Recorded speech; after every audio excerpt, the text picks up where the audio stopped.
at Arona. I am actually here in Barcelona, outside Barcelona, Stiges or something it's called. I'm outside the Barcelona city area, so should be safe enough out here, even though Catalan are looking for a little bit of get up and go.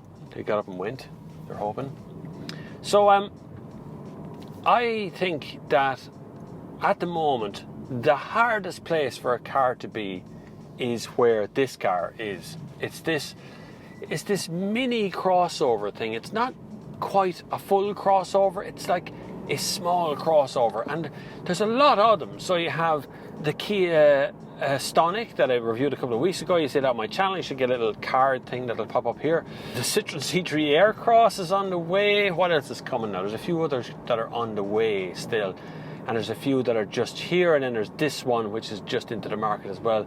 Even down to within their own group as well, you're looking at the Volkswagen T-Roc and also the Skoda Karoq, which are all in the same, just launched just now. The T-Roc a couple of weeks ago, Karoq I think was the week before last, and this is this week. So we're right in there, you know, we're right in that mix, and it makes this segment really hard to understand and hard to kind of discern which one is the good one. Unfortunately, being truthful about it all, Seat has done a great job with this car, but as usual for poor old Seat, they get hampered by themselves, by their own competition. It's themselves, it's within the Volkswagen group that ends up screwing up what Seat want to do. So I'm left here with this idea that I'm in a really good, confident car if it wasn't for the Skoda Karoq. If it wasn't for the Volkswagen T-Roc. I haven't driven the T-Roc, I don't almost like, but I'm looking at mates of mine and guys that I know on the internet who have had a spin, and they're going, it's good, yeah, but everything comes with a but these days, and that's the problem. Does anything in this stand out head and shoulders for me above the competition? The answer to that is not really. The handling is about the same. The seating position, although high, is about the same as the Karoq. They've lowered, it feels like they've made the windscreen bigger or lowered the windscreen or something, so I get a great view out the front. So I kind of like that. It feels like a Seat. It feels like, you know, everything in here is very sharp lines, very straight lines. At higher speeds, I have noticed a lot of wind noise around this A-pillar here coming up along the side of the car. I don't normally remark on that sort of thing, but I have to remark on that one because it is a little bit loud and very noticeable once you reach 120, 115 to 120 marks. So it's really going to bother you on motorways in Ireland. What do I like is everything. It's not a car you're going to dislike in any real respect. There isn't really anything to massively criticise. The materials seem pretty good. It's right on budget. I think it's going to come in around €17,000 for the start one. That's not the one you want. It's the SE one after that. That's Euro price now. I don't know what the UK price is at the moment. But you can bet it's cheaper than that. So there is an element of its price pointing is going to be a winner, you know. It's very, very quiet, and the engine I'm driving right now has been a surprise for me in the Volkswagen group. It's the 1 litre little turbo one. It's 115 brake horsepower. There is a 95 brake horsepower one. I can tell you it's good. The 115 is better. I can definitely say that the 115 is a better engine.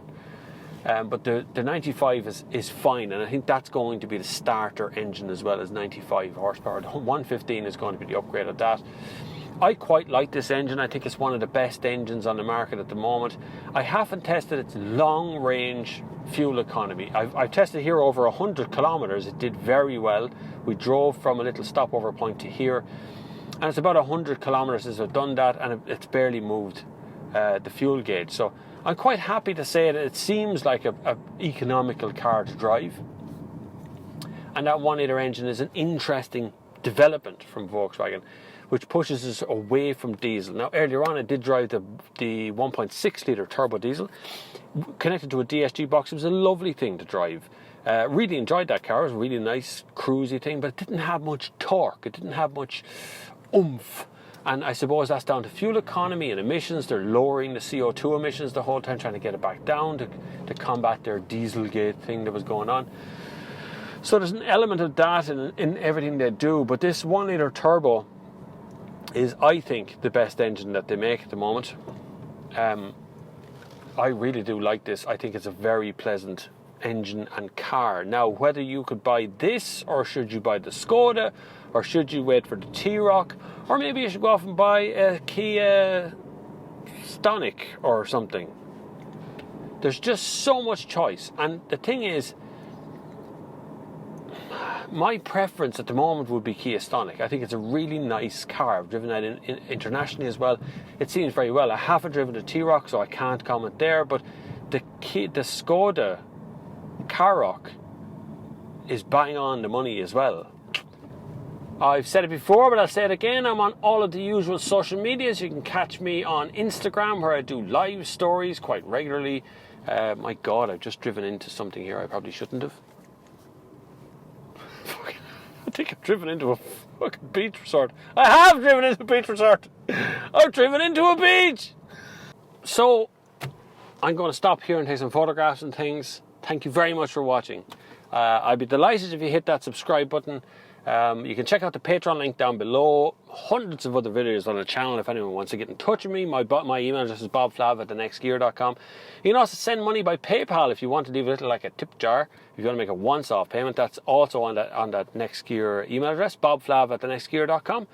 You can follow me on Twitter at bobflavin, Instagram at bobflavin. I'm on Facebook, but I don't use it. I hate the goddamn... But don't get me started there. But until the next time, I will see you on the far side.